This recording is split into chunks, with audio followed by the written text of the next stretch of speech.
नमस्कार दोस्तों, स्वागत है आपका हमारे official YouTube channel GS by Neeraj sir में। कैसे हैं आप सब?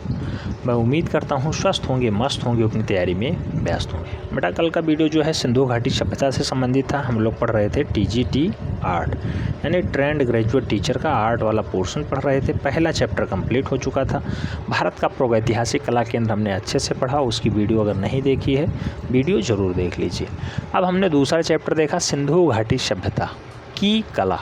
तो सिंधु घाटी सभ्यता की कला में दो चैप्टर आपके सिलेबस में थे, क्या? हड़प्पा और मोहनजोदाड़ो। कल हमने हड़प्पा पे भी बात की और मोहनजोदाड़ो पे भी बात की। हड़प्पा दयाराम साहनी जी खोजते हैं, 1921 में रावी नदी के किनारे है। मोहनजोदाड़ो की बात करते हैं, लकराना जिला पाकिस्तान में पड़ता है। राखालदास बनर्जी खोजते हैं, 1922 में सिंधु नदी के किनारे बसता है। लेकिन अब इस पे थोड़ा सा और विशेष अगर ध्यान दिया जाए तो आपके सिलेबस में थोड़ा बहुत डाटा ऐसे भी दिया गया है जिसमें क्वेटा सभ्यता, अमरी नूदरानाल सभ्यता, झोब सभ्यता, कुल्ली मेहरी घाटी सभ्यता, हड़प्पा मोहनजोदाड़ो लोथल सभ्यता, झूकर झांकर सभ्यता।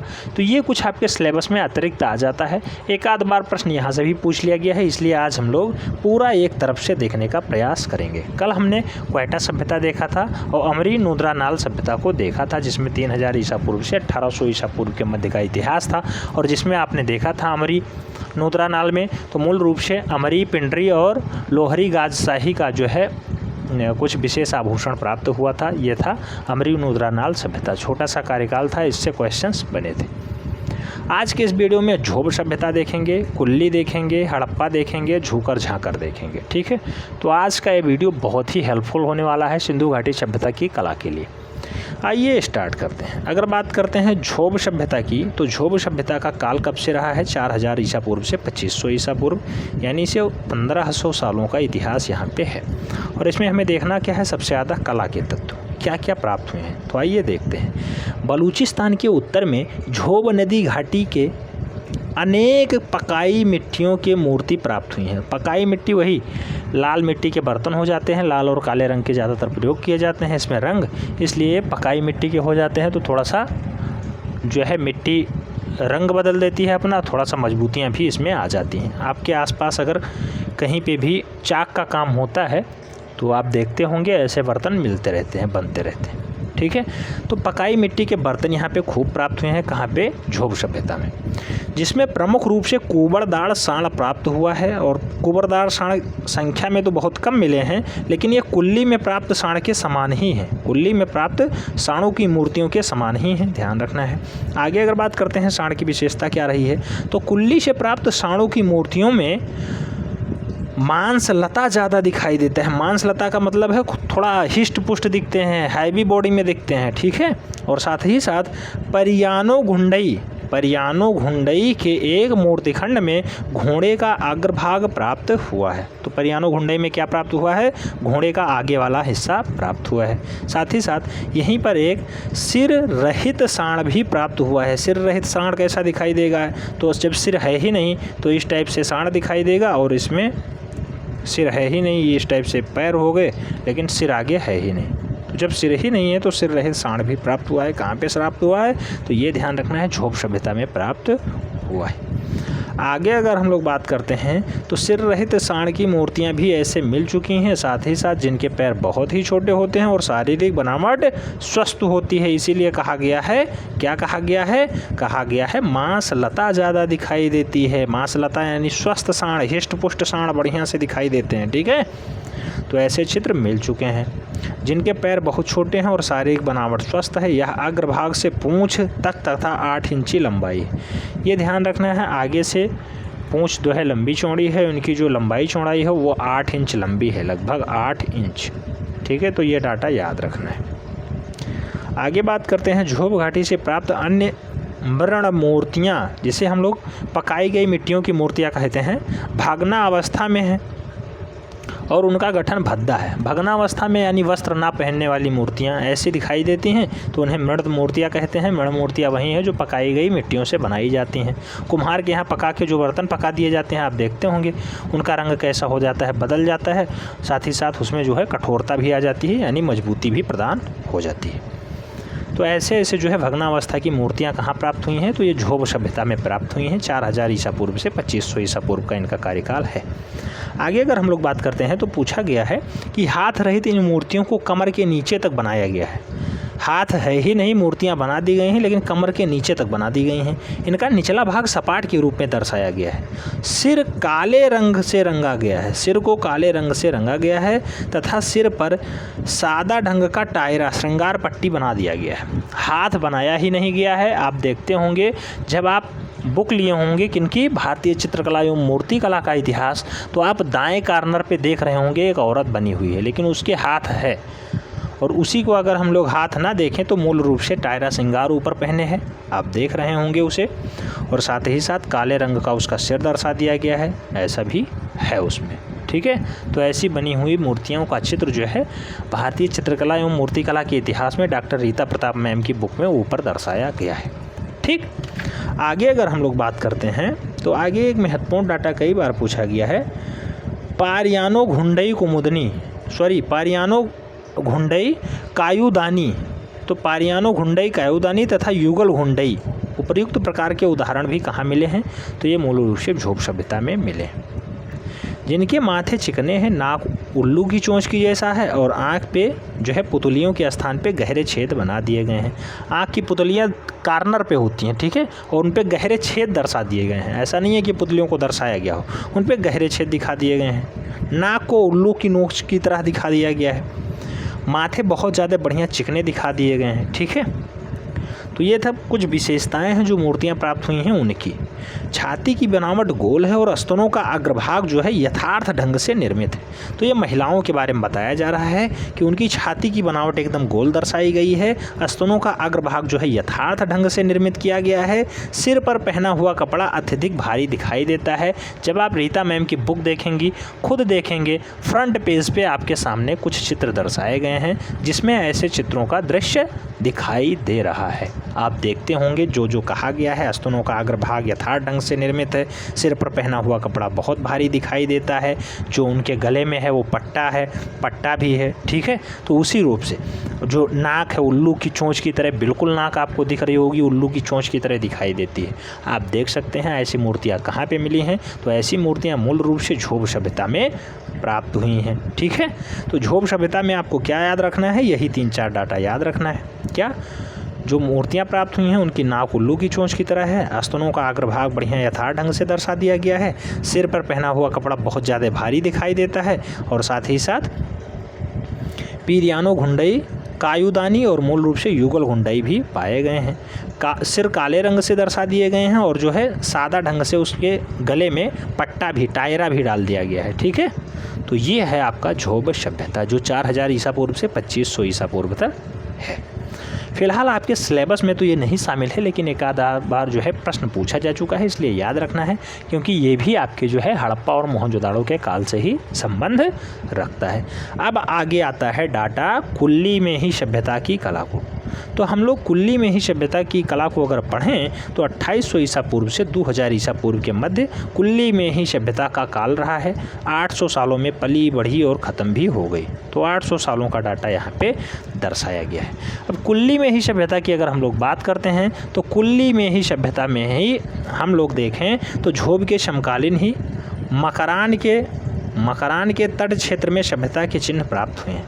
तो मकरान के तटीय क्षेत्रों में मूल रूप से कुल्ली में ही सभ्यता पली बढ़ी है और वहीं पे इसके साक्ष्य भी मिले हैं। इस प्रकार कुल्ली क्षेत्रों में शाही टीले में ही बांध, तो शाही टील कहाँ मिला है, कुल्ली में मिला है। में ही बांध कहाँ पे मिला है, कुल्ली में मिला है। आदि स्थानों में बड़ी संख्या में मूर्तियाँ प्राप्त हुई हैं। इनके मूर्तियों में एक ही स्थान एवं परिसर से प्राप्त होने की बात कही गई है और इस बात का जो है साक्ष्य आगे बताया गया है। इस बात का संकेत यह देता है कि चढ़ावे के लिए किसी पवित्र स्थान या मंदिर में लाई गई होंगी। तो ये मूल रूप से मूर्तियों को कहाँ भेंट कर दिया गया है, कहाँ पे, कुल्ली में ही सभ्यता में। ठीक है, मूर्तियों को लाया गया, मंदिरों में रख दिया गया। आगे अगर बात करते हैं ये मूर्तियाँ तो 2 से 4 इंच तक लंबी होती हैं, यानी छोटी छोटी मूर्तियाँ होती हैं जिनके पैर लंबे तथा शरीर का कुबड़ मुख्य है। पैर लंबे होते हैं यानी मूर्तियाँ लंबी होती हैं। आप बुक खोलेंगे रीता मैम की बुक, आप देखेंगे नीचे जो सबसे कॉर्नर पे दृश्य बना हुआ है वो इसी का उदाहरण एकदम दिखाई दे रहा है। 2 से 4 इंच इसका लंबाई है, कुबड़ थोड़ा सा उठा हुआ है और जिसकी लंबाई जो है 2 से 4 इंच है। जो है पैर थोड़ा लंबा दिखाई दे रहा है, हाथ थोड़ा छोटा दिखाई दे रहा है। ठीक है, देख रहे होंगे। और शरीर का गठन एकदम बढ़िया स्वस्थ सा लग रहा है, यानी हिष्ट पुष्ट लोग इसमें पाए गए हैं, ऐसी मूर्तियाँ मिली हैं। कुल्ली में एक डाटा और बहुत ज़्यादा फेमस है। कुबड़दार सांड की आकृतियाँ आकर्षण नहीं है क्योंकि सांडों के शरीर, नेत्र, सिंह का निचला भाग, गर्दन को रंगीन धारियों से सजाया गया है। साथ ही साथ ये सांड प्राचीन काल में पूजा के काम में आया करते थे। तो प्राचीन काल में पूजा के काम में प्रयोग किए जाने वाले सांड मिले हैं। कहाँ पे मिले हैं? कुल्ली में ही सभ्यता में मिले हैं। कुबड़दार सांड की आकृतियाँ यहाँ नहीं मिली हैं, ये ध्यान रखना है। मेही बांध से प्राप्त सांड की प्रतिमा में चारों पैरों में से कुबड़ में छेद बने हुए मिलते हैं। साथ ही साथ इस छेद में पकाई मिट्टी के बने पहिए किसी तीली के सहारे लगा दिए जाते हैं। कुबड़ में डोरी बांध के इस सांड को खींचा जाता है। जैसे आप लोग दीपावली में देखते होंगे, कुम्हार के घर से एक खिलौना आता है, छोटे बच्चों के लिए आता है, दीपावली में आता है, इस टाइप से होता है। इसमें 4 पहिए लगे होते हैं। आगे एक इस पे जो है हैंडल पे अच्छा सा एक कोई दृश्य बना दिया जाता है, चाहे वो घोड़ा का हो या फिर सांड का हो, कुछ होता है। और इसके गले में आराम से बच्चे पट्टा बांध के या डोरी बांध के या रस्सी बांध के आगे खींचते हैं, तो ये पहिया चलता है और वो बिल्कुल एकदम सीधा साधा यही उदाहरण देता है जो कि कुल्ली में ही सभ्यता में मिला है। ठीक है, तो एकदम उसी का चरित्र चित्रण कर रहा है। ठीक है, नेक्स्ट अगर बात करते हैं कुल्ली में ही में और क्या मिला है, तो कुल्ली में ही प्राप्त स्त्रियों की मूर्तियों में ध्यान रखना है, पशु आकृतियों की तरह रंग के चित्र दिखाई नहीं देते हैं। यानी जो पशुओं में रंग भरे गए हैं वो स्त्रियों की मूर्तियों में रंग कदापि नहीं भरे गए हैं। ठीक है, तो तरह के रंग चित्र नहीं दिखाई देते हैं। मूर्तियों के शरीर कमर तक ही हैं। मूर्तियों के जो शरीर है मूल रूप से कमर तक है, यानी नीचे वाला हिस्सा नहीं दर्शाया गया है। नेत्र, बाल, नाभि, छाती इत्यादि को अलग अलग छोटी छोटी गोलियों द्वारा दर्शाया गया है। तो ये ध्यान रखना है, मूर्तियों पे शरीर में जो है कमर तक ही दर्शाया गया है, जिसमें नेत्र, बाल, नाभि, छाती इत्यादि को अलग अलग छोटी गोलियों या फिर पत्तियों से बनाया गया है। इस प्रकार आभूषण तथा सिर की पोशाक भी बनाई गई है। तो केवल ऊपर वाला हिस्सा है, नीचे वाला हिस्सा है ही नहीं, तो ऊपर वाले पोशाक के बारे में ही बात होगी। तो ऐसी मूर्तियाँ कहाँ पे मिली हैं? ये कुल्ली में ही सभ्यता में प्राप्त हुई हैं। मूर्तियों के चेहरे खुरदरे तथा सकरे माथे हैं तथा नाक को नुकीला दर्शाया गया है। नेत्रों के स्थान पे छोटी छोटी गोलियां अंदर फंसा दी गई हैं। साथ ही साथ छाती गोलियों द्वारा आभूषणों से ढकी हुई हैं। हाथ घुमावदार बनाए गए हैं और बालों को सजाकर ऊपर जूड़े के रूप में बांध दिया गया है, या फिर कहीं कहीं कंधे पर भारी बाल लटकते दर्शाए जा रहे हैं। आप बुक उठाइए रीता मैम की, और रीता मैम की बुक में जो ऊपर वाला जिल्द है वो आपको सीधा सीधा दिखाई दे रहा होगा, और सीधे सीधे वो दिखाई दे रहा है। जो आप दूसरा वाला चित्र देखेंगे नीचे से कॉर्नर से ऊपर वाला, उसमें सेम यही दर्शाया जा रहा है। ठीक है, जहाँ डॉक्टर रीता प्रताप लिखा हुआ है वहाँ वाला दृश्य देखिए, एकदम सटीक वर्णन कर रहा है। ठीक है, तो ऐसे दृश्य कहाँ पे मिले हैं? मूल रूप से मिले हैं कुल्ली में ही सभ्यता में 2800 से 2000 ईसा पूर्व के मध्य। ठीक है, बताया गया है कि बालों को सजाकर ऊपर बांधा गया है, बाल सजा के बढ़िया ऊपर बांधे भी गए हैं। ठीक है, तो इस टाइप से मिल गए हैं। और गर्दन में अंडाकार या गोल लटकनदार हार आज की डेट में भी चलता है, पहले भी चलता था। हार गले में पहना जाने वाला एक बढ़िया जो है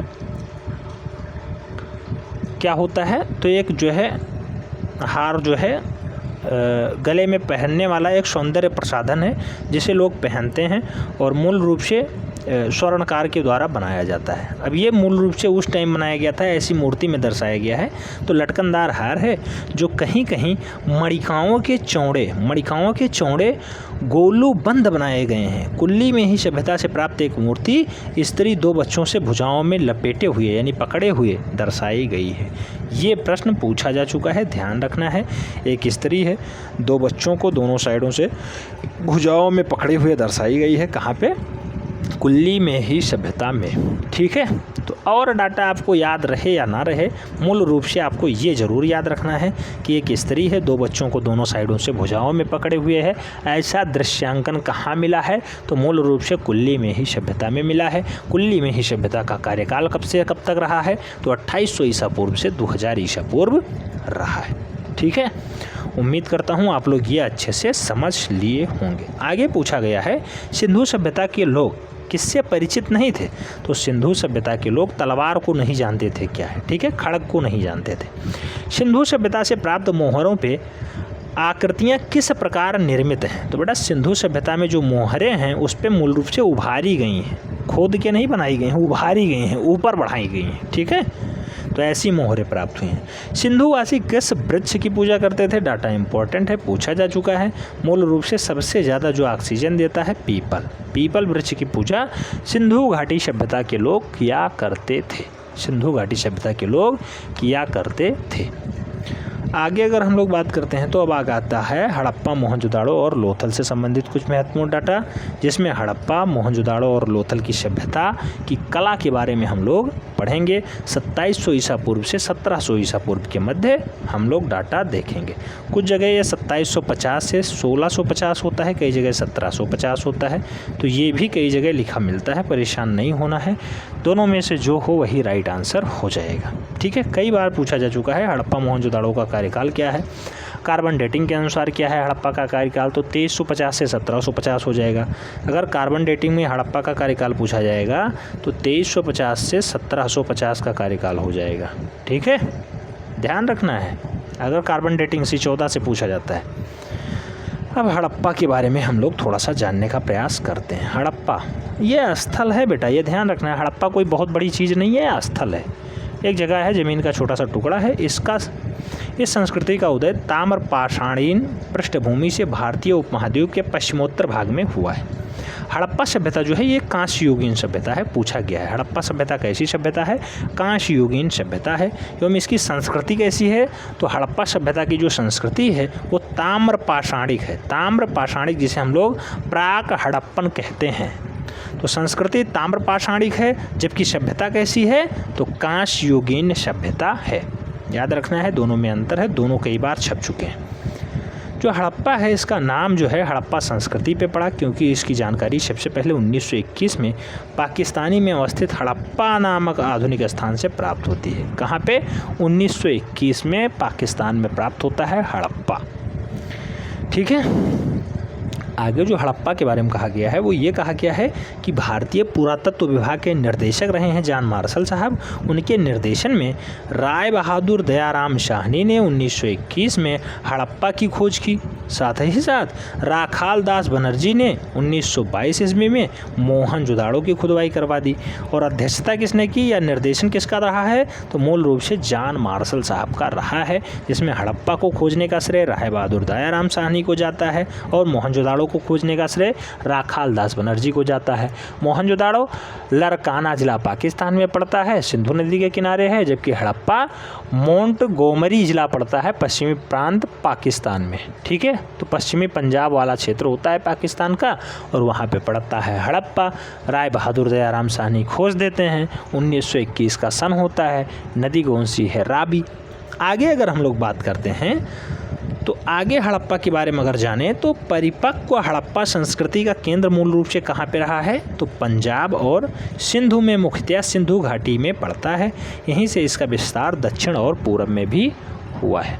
हड़प्पा सभ्यता का विकास जो है मूल रूप से उत्तर में कहाँ तक है? तो जम्मू कश्मीर। पश्चिम में कहाँ तक है? तो सुतकोंडगेड़ा, जिसे हम लोग दशक नदी के नाम से भी जानते हैं, बलूचिस्तान प्रांत में पड़ता है। दक्षिण में कहाँ तक है? तो महाराष्ट्र वाला दैमाबाद, अहमदानगर जिला। ठीक है, अहमदाबाद कहाँ पड़ता है? दैमाबाद गुजरात का क्षेत्र है। ठीक है, मूल रूप से पूरब अगर बात करते हैं तो आलमगीरपुर कहाँ पे है? मेरठ जिला उत्तर प्रदेश। ठीक है, तो हड़प्पा कहाँ कहाँ फैली रही है? मेरठ तक इधर पूरब में, उत्तर में बात करें जम्मू कश्मीर तक, अगर पश्चिम में बात करें बलूचिस्तान तक, और दक्षिण में अगर बात करें तो दैमाबाद तक फैला रहा है। ठीक है, तो सिंधु में मुख्यतः सिंधु घाटी में पड़ता है, पंजाब क्षेत्र में है, यहीं से इसका विस्तार दक्षिण और पूर्व की ओर भी हुआ है। आगे बात करें तो हड़प्पा संस्कृति के अंतर्गत पंजाब, सिंध और बलूचिस्तान के भाग ही नहीं बल्कि गुजरात, राजस्थान, हरियाणा और पश्चिमी उत्तर प्रदेश के सीमांत भाग भी इसमें शामिल हो जाते हैं हड़प्पा क्षेत्र में। ठीक है, तो हम लोग तो जानते ही हैं, अभी लेटेस्ट में हमने बताया कि आलमगीरपुर मेरठ उत्तर प्रदेश में पड़ता है, ये सबसे पूर्वी है। अगर सबसे पश्चिमी की बात करें, सुतकोंड गेंडा जिसे हम लोग बलूचिस्तान के नाम से जानते हैं, यह पश्चिमी भाग होता है। उत्तरी भाग क्या होता है, मांडा जम्मू कश्मीर होता है। और दक्षिणी भाग क्या होता है, दैमाबाद होता है, गुजरात वाला क्षेत्र।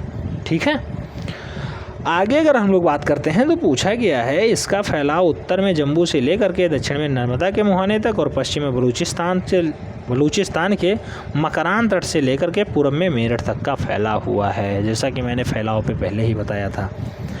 अब ये बात सामने निकल के आ रही है कि कार्बन डेटिंग के अनुसार जो है इसका नवीनतम जो है एज क्या होता है। तो कार्बन डेटिंग 14 जैसी नवीन विश्लेषण पद्धति के द्वारा हड़प्पा सभ्यता की तिथि जो है 2350 ईसा पूर्व से, जैसे मैंने पहले बताया था, 1750 ईसा पूर्व की मानी जाती है।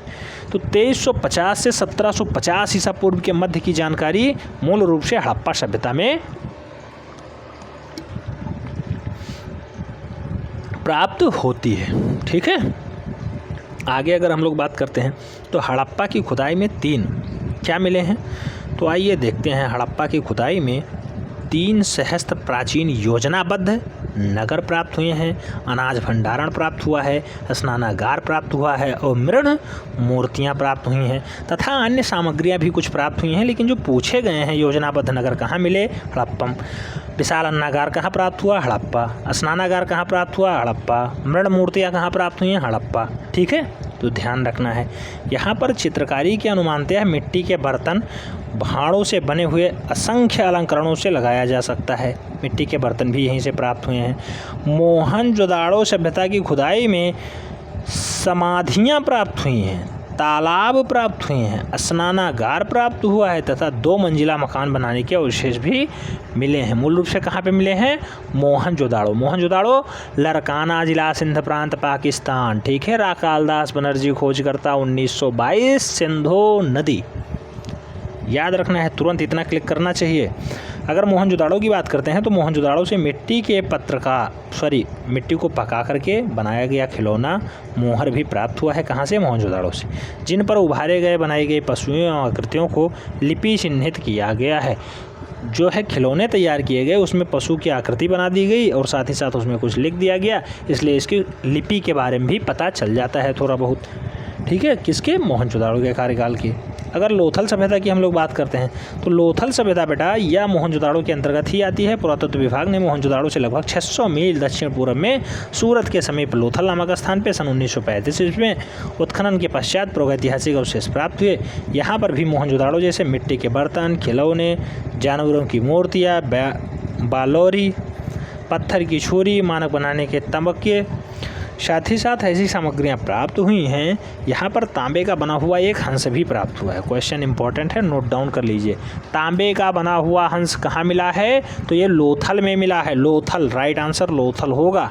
ठीक है, आगे अगर हम लोग बात करते हैं तो आखेटिए जीवन को काले व गेरुए रंग से उतारा गया है। अगर कहीं शिकार का दृश्य आया है तो उसे काले और लाल रंग या गेरुआ रंग से दर्शाया गया है।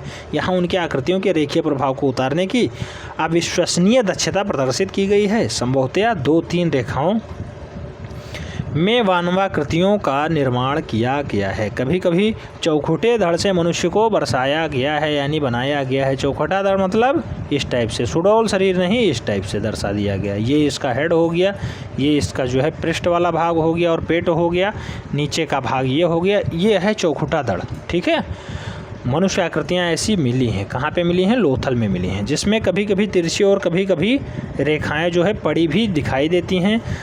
चित्रों में या रेखाओं में सीमा रेखा की प्रधानता है, इस कारण इनके रेखाओं का मानना जो है संगत हो जाता है। रूप की सृष्टि के लिए मोटाई व धागा युक्त लहरदार रेखाओं का यंत्र भी मूल रूप से प्रयोग किया गया है। अब हम लोग बात करना चाहेंगे झोकर की सभ्यता की, और झोकर या झांगर की सभ्यता 1500 ईसा पूर्व का होता है। महत्वपूर्ण डाटा है, इसे देख लेते हैं, आराम से आज का वीडियो समाप्त हो जाएगा।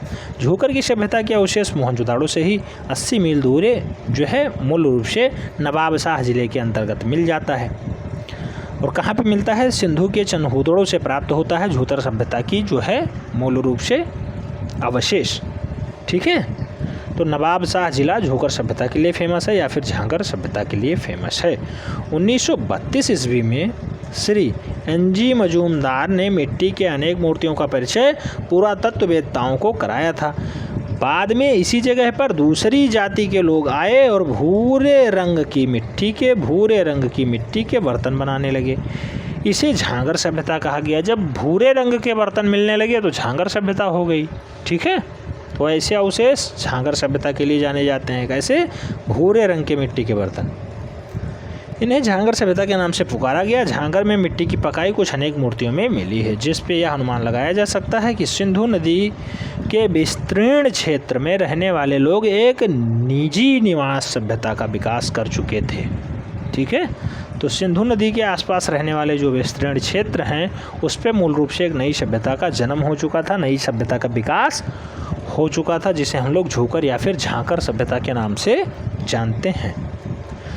अब हम लोग हड़प्पा से कुछ 2-4 प्रश्न देखते हैं। जैसे सबसे पहले कपास पैदा करने का श्रेय किसे जाता है? सिंधु घाटी के लोगों को जाता है। हड़प्पा में 6 अन्नागार मिले हैं। ध्यान रखना है, हड़प्पा में 6 विशाल अन्नागार नहीं, 6 अन्नागार मिले हैं।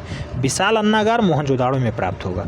6 अन्नागार कहाँ पे मिले हैं? हड़प्पा में मिले हैं, जिनके चबूतरों की ऊंचाई जो है कैसी है? तो लंबाई चौड़ाई ऊंचाई की अगर बात करते हैं 15.23 मीटर लंबा है, चौड़ाई 6.9 मीटर है। पक्की ईंट का बना हुआ है, सीढ़ियाँ भी बनी हैं, उतरने के लिए सीढ़ियों का भी प्रयोग किया गया है। अब मोहनजोदाड़ो से अगर बात करते हैं तो मोहनजोदाड़ो में एक विशाल स्नानागार प्राप्त हुआ है, जिसकी लंबाई 11.88 मीटर है। साथ ही साथ चौड़ाई की अगर बात करते हैं 7.1 मीटर है, और ऊंचाई की अगर बात करते हैं 2.43 मीटर ऊंचा भी है। ठीक है, तो ये मोहनजोदाड़ो में प्राप्त हुआ है। जबकि 6 अगर अन्नागार की बात करते हैं तो वो मूल रूप से हड़प्पा में प्राप्त हुआ है। ठीक है, कन्फ्यूज़न दूर होना चाहिए। हड़प्पा रावी नदी 1921, मोहनजोदाड़ो सिंधु नदी 1922। ठीक है, राखाल दास बनर्जी मोहनजोदाड़ो, हड़प्पा राय बहादुर दयाराम साहनी। चनहूदड़ो सिंध प्रांत पाकिस्तान में पड़ता है, सिंधु नदी के किनारे है। 1931 में इसकी खोज होती है। कालीबंगा की अगर बात करते हैं हनुमानगढ़ राजस्थान में मिलता है। आमला घोष इसके जो है मूल रूप से खोज करता है। 1953 से 1960 के बीच यह भी खोज लिया जाता है। कालीबंगा घग्गर नदी के किनारे हुए हैं। जुते हुए खेत कालीबंगा में ही प्राप्त होते हैं। आगे अगर हम लोग बात करते हैं तो मोहनजोदाड़ो से एक अन्नागार मिला है जो 45.71 मीटर लंबा और 15.23 मीटर चौड़ा है। सिंधु लिपि के बारे में अगर बात करें तो सर्वप्रथम विचार व्यक्त करने वाले व्यक्ति अलेक्जेंडर कर्निंघम थे। अलेक्जेंडर कर्निंघम सबसे पहले लिपि के बारे में सोच रहे थे कि हड़प्पा की मूल रूप से लिपि क्या है। कर्निंघम ने 1873 में हड़प्पाई लिपि का संबंध ब्राह्मी लिपि से बताया था। ब्राह्मी लिपि से मूल रूप से हड़प्पाई लिपि को जोड़ दिया है किसने? कर्निंघम साहब ने। ठीक है, तो इस टाइप से हमने लगभग सिंधु घाटी सभ्यता की कला को पढ़ा, जिसमें हड़प्पा और मोहनजोदाड़ो का विस्तार से अध्ययन किया। साथ ही साथ क्वेटा सभ्यता देखा, अमरी नुद्रानाल सभ्यता देखा, झोप सभ्यता देखा, कुल्ली मेही सभ्यता देखा, हड़प्पा मोहनजोदाड़ो लोथल सभ्यता देखा, झूकर झांकर सभ्यता को देखा है। लोथल अहमदाबाद गुजरात का क्षेत्र है। मैं बार बार कहता हूँ, रंगनाथ राव इसके खोज करता है। 1955 में खोजवा जाता है। भोगवा नदी के किनारे है, भोगवा नदी। ठीक है, भोगवा नदी। गोदीवाड़ा कहाँ पे मिलता है? मूल रूप से गोदीवाड़ा लोथल में ही प्राप्त होता है। मांडा जम्मू कश्मीर का क्षेत्र है। बहुत बार पूछा गया है मांडा कहाँ पे है, तो मांडा जो है मूल रूप से जम्मू कश्मीर का क्षेत्र है। जगपत जोशी खोजते हैं इसे और 1982 ईस्वी में चेनाब नदी के किनारे खोज देते हैं।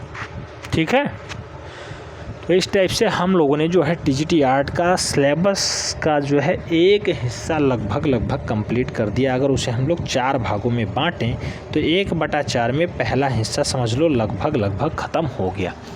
क्योंकि भारत के प्रागैतिहासिक कला केंद्रों में हमने 6-7 पढ़ा। होशंगाबाद, मिर्ज़ापुर, भीमबेटका, रायगढ़, बांदा, पंचमढ़ी, उसके बाद हमने देखा सिंधु घाटी सभ्यता की कला, जिसमें हड़प्पा, मोहनजोदाड़ो। तो अगर इतना आपका तैयार हो जाता है तो यहाँ से लगभग 10 से 12 प्रश्न आपके पक्के हो जाते हैं। 125 प्रश्नों का जो है पेपर होता है और मूल रूप से 500 नंबर का होता है, यानी एक प्रश्न 4 नंबर के होते हैं। 125 × 4 = 500। ठीक है, तो ये विशेष ध्यान रखना है। नकारात्मक अंकन है नहीं, फिर भी आपको तैयारी बहुत मेहनत से करनी है, ईमानदारी से करनी है, नोट्स बनाते हुए चलना है। निश्चित रूप से आप लोग सफल होंगे। इस वाले वीडियो की जो PDF फाइल है वो मूल रूप से व्हाट्सएप पेड ग्रुप पे भेज दी जाएगी। अगर आप भी पेड ग्रुप का लाभ लेना चाहते हैं, नंबर है 7380464607 पे INTRI-TGT लिख करके भेजना है, लेकिन व्हाट्सएप पे करना है, टेक्स्ट मैसेज में नहीं। ठीक है, व्हाट्सएप पे आपको सारी सुविधाएं मिल जाएंगी। मिलते हैं नेक्स्ट वीडियो में, तब तक के लिए जय हिंद।